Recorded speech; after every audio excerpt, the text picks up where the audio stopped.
How did the people perceive them? Were they duped by Chavez, or did they know something was Yes. off and they just couldn't do anything about it? No, they were duped. He had a charisma like I've never seen before. The way he talked, he was so convincing. The once I was in at home in Venezuela, and I just watched him over on TV, and I just felt like he was almost in my living room. Yeah. His presence, his charisma was very powerful. He was convincing me almost, from the TV. I cannot imagine how people felt in his presence. It was very, very powerful charisma, very powerful presence, and he would read a lot, and he would tell people history. He distorted history. Yeah. He would recite, some from the Bible. He read the Bible, even though he was not. And is Venezuela, does it have a lot of Christians? Is it Catholic? Is it Protestant? That's another problem that I write in my book about, because religion was neglected from early on, very, very much before Chavez came to power. So Venezuelans are in name Christians, Catholics. The majority is Catholic, but they were not practicing Catholics. Okay.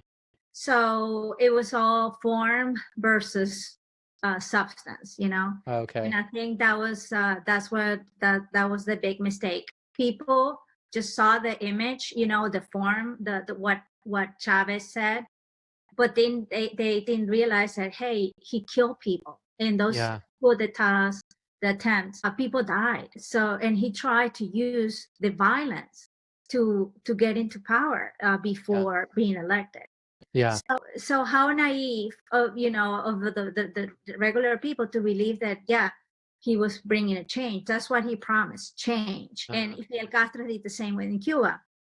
So people were duped. That's what psychopaths do. They are big actors, and one of the main persons who studied a psychopath, Robert.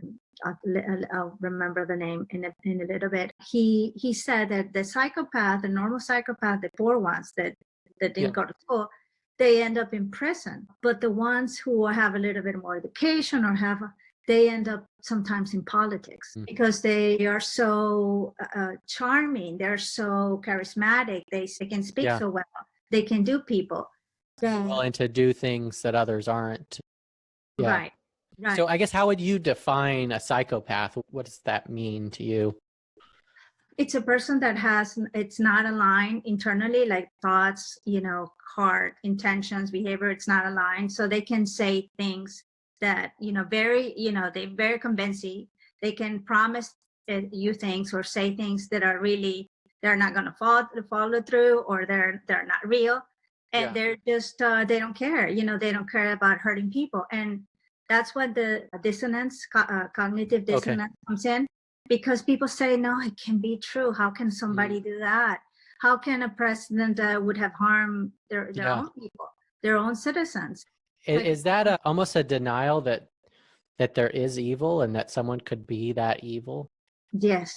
Like, it's almost like we can't accept it because it's something that it's so difficult to accept, right? Right. It's so difficult. That's why you're like, okay, no, it can be. They cannot be such evil. And actually, politicians in Venezuela, they just couldn't figure it out what was happening. And because, how would you think? Presidents are elected to just lead the people for being better and having more. But this man just went and really said, I'm going to destroy this nation. And he achieved it. But do you think from his point of view, it was I'm going to get as much for myself at the cost of the nation? Or do you think he was intentionally destroying the nation? Like, I want to destroy this. That was what I'm going to extract everything, and then I don't care the consequences for my people. Right, because psychopaths, they don't have empathy. They don't know that they couldn't care about people. Yeah. They just want to satisfy their own needs and their own goals and purposes. So that's what psychopaths are. And he did it. He became one of the wealthiest men in the world. During his period while he was in power, the oil prices went up, and he made fortunes. And all his people, the surrounding elite became very powerful and very rich, Mm-hmm. and they're living in Miami, they're living in Paris. Mm-hmm. So essentially, he padded the pockets of a lot of other elites and people with power and influence. Right. And those people benefited even at the cost of their own people. There you go. And all saying we are working for the poor. We are, on the poor side. We're helping people who haven't had